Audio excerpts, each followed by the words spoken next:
Important चीज है। Russia के अंदर आप जानते हैं कि एक आतंकवादी हमला हुआ जिसमें 100 के आसपास लोग हलाक हुए। रशिया पहले कहा गया कि ये आईएसआईएस के लोग हैं। हिंदुस्तान के अंदर भी आईएसआईएस यानी मुसलमान कहकर तमाशा शुरू करने की कोशिश की गई, लेकिन पुतिन ने बहुत साफ साफ कहा कि इसमें यूक्रेन का हाथ है और जिन लोगों को पकड़ा गया है उनके रिश्ते यूक्रेन के साथ हैं।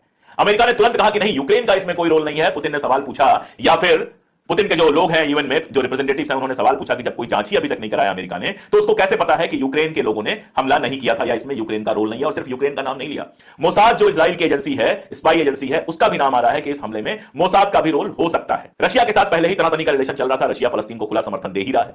उसमें यह घटना हो गई और उसके बाद पुतिन ने कहा कि हम यूक्रेन को ऐसा सबक सिखाएंगे कि वो याद रखेंगे। नाटो के जो चीफ है वो लगातार कह रहे हैं कि नाटो आप जानते हैं अमेरिका और उसके सरपरस्त मुल्कों का संगठन है, कि नाटो सीधे सीधे उतरेगा यूक्रेन के मामले में पुतिन के खिलाफ लड़ाई लड़ने के लिए या रशिया के खिलाफ लड़ाई लड़ने के लिए। यानी एक वर्ल्ड वार जैसी सिचुएशन बन रही है जिसमें अमेरिका और यूरोप के दो देश जो हैं वो रशिया के साथ लड़ाई करेंगे, जंग करेंगे।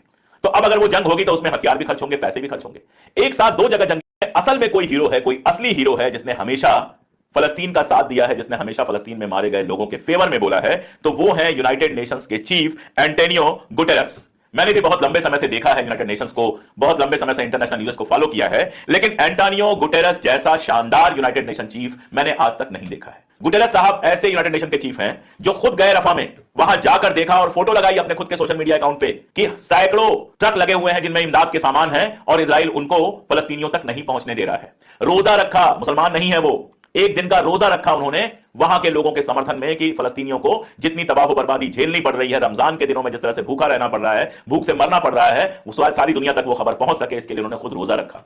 और वो लगातार प्रेशर बना रहे थे कि इजराइल को यह कहा जाए कि इमदाद का सामान, वो जरूरी सामान जो है वो लोगों तक पहुंचने दे और वहां पर सीज फायर किया जाए। और उनकी वजह से यह हुआ कि यूनाइटेड नेशंस जो है वो पूरी तरह से खड़ा हुआ फलस्तीन में इमदाद पहुंचाए जाने के पक्ष में। इसके बदले में इजराइल ने क्या किया? इजराइल ने कहा कि जो यूएनआरडब्ल्यूए है और बाकी यूनाइटेड नेशंस के सामने आ गया। रशिया की जो रिप्रेजेंटेटिव है यूएन में, उन्होंने पूछा कि आखिर आईएसआईएस उन्हीं जगहों पे हमला क्यों करता है जो अमेरिका के दुश्मन है। आईएसआईएस का एक वीडियो अभी आया था जिसमें वो हमास को धमका रहे थे। अब सोचिए, आईएसआईएस में कई बार बता चुका हूं खुद को मुसलमानों का संगठन कहता है और इजराइल को नहीं, हमास को धमका रहा है। ये खबरें बहुत बार आई हैं कि उसके लोग बीमार पड़े तो इजराइल में उनका इलाज हुआ, घायल हुए तो इजराइल में इलाज हुआ। और अब ये सारी दुनिया जानती है कि आईएसआईएस और कुछ नहीं है, अमेरिका और इजराइल की पैदाइश है। ऐसी तमाम बातें आ चुकी हैं, मैं पहले भी आपको बता चुका हूं। तो आईएसआईएस का नाम लेकर रशिया को कमजोर करने के लिए वो हमला करवाया गया। रशिया उस हमले से डरने दबने की जगह खुल के कह रहा है कि हम नाटो के साथ जंग करने को तैयार है। रशिया के साथ नॉर्थ कोरिया है, रशिया के साथ चाइना है, रशिया के साथ ईरान है। यानी पूरी दुनिया दो हिस्सों में बट रही है, अमेरिका के साथ वाले और रशिया के साथ वाले। तो अब अगर ये जंग होती है रशिया के साथ, तो ये कोई मामूली जंग नहीं होगी। रशिया कोई फलस्तीन नहीं है कि आप जाएंगे आसमान से बम बरसा के घर चले आएंगे। आप 4 बम बरसाएंगे तो बदले में वो 8 बम बरसाएगा।